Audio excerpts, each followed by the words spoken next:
ოდესმე დაფიქრებულ ხართ, როგორ შეიძლება ერთი და იგივე სიმბოლო, ვთქვათ, ლიტერატურაში ან თეოლოგიაში ატარებდეს სრულიად საპირისპირო მნიშვნელობას. აი სწორედ ეს ხდება ხოლმე და ყველაფერი, რა თქმა უნდა, კონტექსტზეა დამოკიდებული.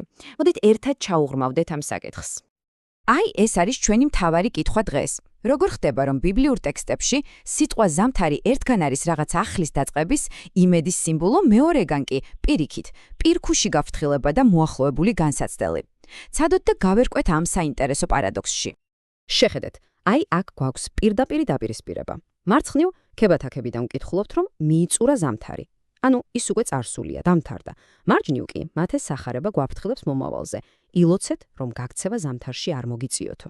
ერთი და იგივე სეზონი და ასეთი რადიკალურად განსხვავებული დამოკიდებულება. როგორ გავიგოთ ეს? კარგი. მოდით დავიწყოთ პირველი ვერსიით, რომელიც პოეტურია და სავსეა იმედით. ეს სიტყვები ქებათაკებიდანა. და იცით, ეს უბრალოდ ლამაზი ლექსი არ არის. ეს არის ალეგორია ღმერთსა და ადამიანის სულ შორის ურთიერთობაზე. ძალიან ღრმა და სულიერი დიალოგია.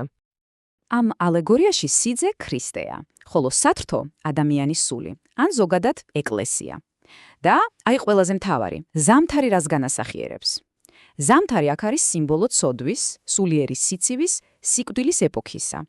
ანუ იმ პერიოდისა, რომელიც ქრისტეს მოსვლამდე იყო.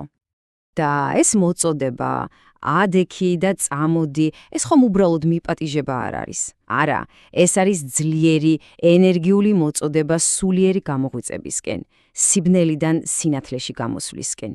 ზუსტად ისე, როგორც ბუნება იღვიძებს ზამთრის ღრმა ძილისგან, სულსაც მოუწოდებენ, რომ დატოვოს ცოდვის სამარხი და დაიწყოს ახალი, აქტიური ცხოვრება. მოკლედ რომ თქვათ, მთავარი აზრი აქ ეს არის. ამ კონტექსტში ზამთრის დასასრული ნიშნავს სულიერ სიკვდილზე გამარჯვებას. ქრისტეს აღდგომამ ბოლო მოუღო ამ სიცივის და სიკვდილის ეპოქას. ეს ფაქტობრივად განთავისუფლებისა და განახლების ჰიმნია. ახლა კი მოიმზადეთ, რადგან ტონს რადიკალურად ვცვლით და გადავდივართ ზამთრის მეორე, ბევრად უფრო საგანგაშო და პირქუშ ინტერპრეტაციაზე. ეს ციტატა უკვე მათეს სახარებიდანაა. აქ ქრისტე თავის მოწაფეებს ესაუბრება მომავალ განსაცდელზე, უკანასკნელ ჯამზე. და ნახეთ, აქ ზამთარი წარსული კი არა პირიქით მომავალი საშიშროება და საფრთხეა. ქრისტე ორ დაბრკოლებას ასახელებს, რომელიც გაქცევას თითქმის შეუძლებელს ხდის: ზამთარს და შაბათს.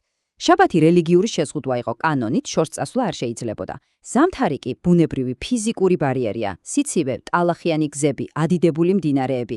ანუ ორივე შემთხვევაში ადამიანი პრაქტიკულად ხაფანგში ექცევა და საფრთხეს ვეღარსად გაურბის. მაგრამ, რა თქმა უნდა, ამას აქვს ბევრად უფრო ღრმა, სულიერი ახსნა. ზამთარში გაქცევა არის მეტაფორა. ეს ნიშნავს, რომ სამსჯავროს ხვდები სულიერად გაყინული, კეთილი საქმეების ნაყოფის გარეშე. ეს არის მდგომარეობა, როცა გულში სიყვარული გამქრალია და შენი სული სრულიად მოუმზადებელია ამ უდიდესი გამოცდისთვის. შესაბამისად, მათეს სახარების მთავარი გზავნილი არის სიფხიზლისკენ მოწოდება. ეს არის გაფრთხილება, რომ ვიყოთ სულიერად მუდამ მზად, რათა მოულოდნელმა განსაცდელმა ჩვენი სული ზუსტად ამ სულიერი ზამთრის მდგომარეობაში არ მოიხელთოს. კარგი, ახლა მოდით ეს ორი, ერთი შეხედვით სრულიად განსხვავებული სურათი ერთად დავდოთ და ვნახოთ, რა საერთო გაკვეთილს გვაძლევს ისინი. ეს შედარება ყველაფერს ძალიან ნათლად გვიჩვენებს. ქებათაკებაში ზამთარი წარსულია, რაღაც რაც უკვე დამარცხდა და მოწოდება დარეთ გამოსვლისკენ სიხარულისკენ, მათეს სახარებაში კი ზამთარი მომავალი საფრთხეა და მოწოდება ვილოცოთ, რომ მასში არ აღმოჩნდეთ.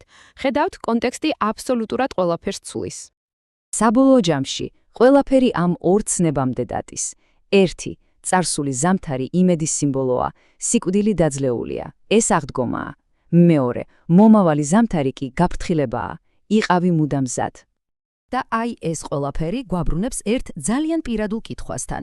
ჩვენი სული, აი ახლა, ამ წუთას, რომელ სეზონშია, ქებათაკების იმედიან გაზაფხულში, რომელიც ახალ სიცოცხლეს იწყებს, თუ მათეს სახარების საგანგაშო ზამთარში, რომელიც განსაცდელს ელოდება.